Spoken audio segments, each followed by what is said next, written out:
Hello everybody, you might have seen this lad's face around a few grounds as well. I actually see you more than I do some of my family, believe it or not. Welcome everybody to Newcastle Fans TV. Cup final is on the horizon and I thought I'd get Adam's opinion on the big issue which has been everywhere the past few days, which of course is ticketing.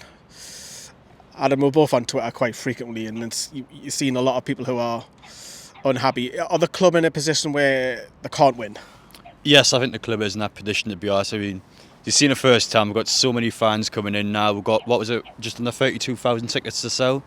And I feel like, I mean, it is an impossible situation with the club. People are always going to miss out no matter what period you're in, and no matter how many games been to as a fan. It's one of them ones where the club has been backed against the wall. I think it's quite important to know as well that it's our first cup final in, well over 20 years. So the people working at the club have no experience when it comes to actually distributing final tickets. So it's one of them ones where it's a learning curve for everyone. I think over the next couple of times we get to the final, obviously I don't want to brag too much about that, but I'm sure in the position where we are now as a football club, we can't expect this to happen potentially on a regular basis. So the club will get better at it, but I feel like as a first time, you've got to give them some leeway. I think especially with how many fans wanting to go to the game, it's such a big occasion. I mean, it is the biggest game of my lifetime. So I think they've done what they can, but ultimately they are always going to lose no matter what.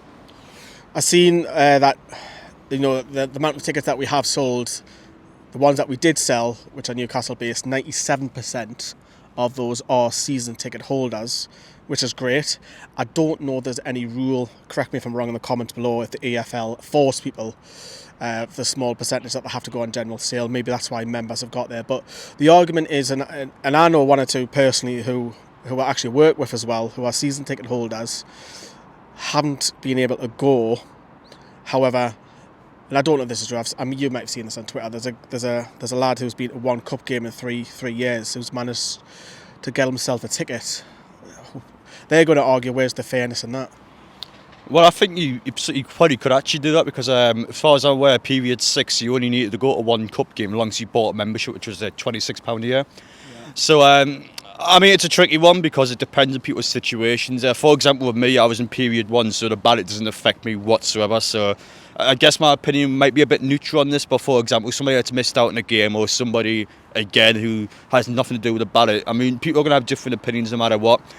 Speaking about that one, though, I can understand people with a season ticket who missed out because, for example, had work or had football training and they missed out on a couple of cup games. I can feel quite bad for them because, well, for example, some of those season ticket holders might have been there 20, 30 years. We don't particularly know.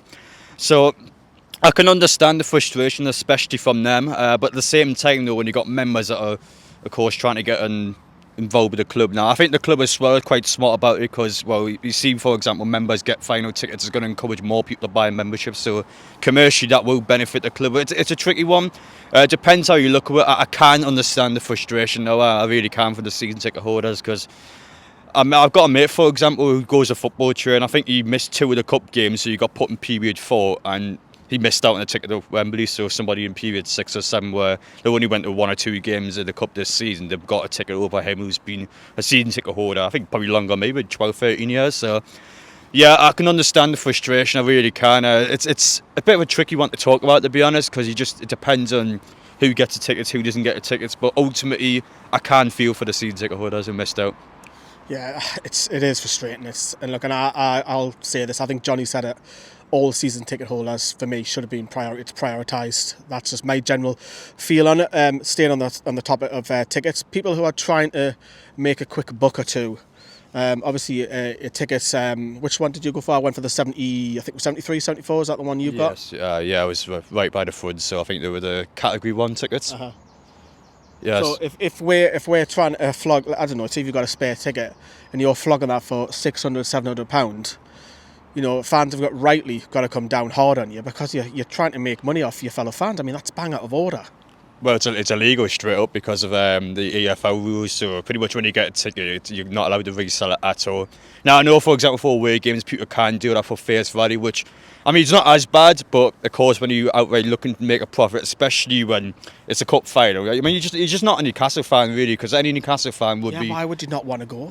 Yeah, I'd be absolutely desperate to get a ticket for the game. So if you're going out there for the pure intention of just making money off our fans, it's terrible. You see it on the reselling pages, especially the ones that are sort of abroad, you can see firsthand the tickets are going for £1,000, £2,000, and because of the demand of the game and how important the game is, people are probably going to pay that money as well. So, I mean, it's disgusting, really. It's one of them ones where I do feel like, especially with the EFL, they should really be coming down hard. And I've seen it firsthand in social media that Club Wembley is, of course, looking towards streets and making sure that people aren't really selling tickets. But I don't know, to be honest. I still think it's a bit easy for people to get away with it. I think the club should come down harder. And I've seen as well, Newcastle United as well. There's some pages out there trying to do giveaway stuff. I've seen the club actually outright contact them saying you're not allowed to do that at all. Do it. Raffles as well. Yeah, the raffles, stuff like that. So, yeah, with the demand of the game, you're always going to get this. I think with Wembley, it's probably the worst I've ever seen, to be honest, when there's people outright trying to resell tickets. It's crazy how many I've seen first. And I think I've even seen some people on my social media pages trying to sell tickets. I mean, what's the point of that? I mean, it's terrible. You're not a real fan, I think, if you're trying to sell tickets, especially trying to profit off people as well. No, I totally agree. I mean, why would you not want to go to the biggest game in 24 years? I mean, you must be absolutely bonkers. I understand the people who can't go and they're selling them for face value. That's totally fine. People like train tickets I've seen who can't go. I understand all of that. You're trying to make money back off a face value. That's fair. But people who are trying to scam fellow Toon fans, I agree with you, Adam. You're not a Toon fan in my eyes for doing that. But it does beg the question. 52,000 here at St James's Park. Obviously, we've seen it last week that the news is that we've bought back the land that Mike actually tried to flog on the cheap down next to Strawberry Place. It's that old question then. The extension of the Gallagher, how do you do it? Can they do it? And will there be plans to do it? Well, it will still be quite hard to do. There's quite a lot of different factors you've got to look at for the Gallagher end. First off, of course, you've got the road behind the Gallagher end. The RVI use that quite a lot, especially when the ambulances are trying to get towards the hospital. So you've got to pretty much have a road in place to make sure they can get there. As well as that, you've got the metro line, of course, it runs underneath the Gallagher end. You've got to completely just almost get rid of that and then rebuild it if you want to have the Gallagher end extended. There's all sorts of different things you've got to look at. The main part is we have bought the land, or that's our land now. We've got all the time in the world where we can think about it, we can strategize ourselves and just make sure that we can, of course, extend the ground, which the club is looking to do. I fully believe that the club can do it. We wouldn't have bought the land if we didn't believe we could actually extend the Gallagher end. So it's huge for us. You've seen it firsthand this season. It's crazy. The support from fans, it sells out every single time. So it's in the club's best interest to actually extend the ground, not just so fans can go to the games, but also so the club can make more money to put back into the club. So it's quite important for us to get the ground extended. And we'll see over time what happens. But I fully believe that we can extend the Gallagher end. We wouldn't have bought the line unless we could do it. So yeah, I'm fully confident we're going to do it. What do you make of the fan zone? Because I'm all for it, and some people are hit and miss about it. I like to see kids, the new generation of fans coming down, even if they don't have a ticket. There's plans that there'll be a fan zone, whether it's competitions or you meet an ex-player like Manchester City. Manchester City is probably the best version for me in the Premier League. They've got all sorts going on. They've got bands, they've got side bars, they've got everything going on to ex-player. I think Steve Howie was there last season, I think, when we got battered 5-0. That was a horrible day. But I think Man City do best. Is that something that you would push on and back?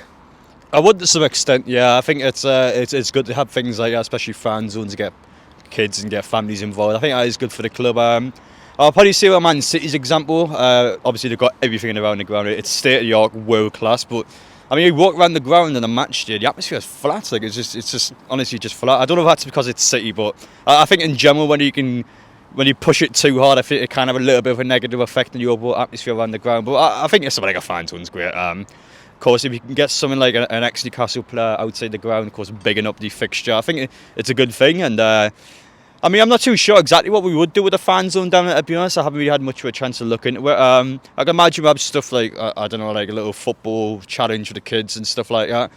But I don't think it'd be as big as a deal as people probably make it out to be. I think it'd just be a little nice thing on the side for families enjoy themselves for the game. But I mean, we'll wait and see, to be honest. It's revenue, isn't it? That's what it is. And again, I think it'll benefit the food bank as well, if the food bank's in there as well. But that was Adam's thoughts and on all things ticket. And obviously, I don't have to introduce him. You know where to find Adam P on YouTube. But I will stick the link in the description because he's everywhere. He's everywhere. And then obviously, he'll be down Wembley, no doubt, making tons and tons of content next week, the same as us. So yeah, if you can drop us a like, everybody. And us too, we'll see you very, very soon.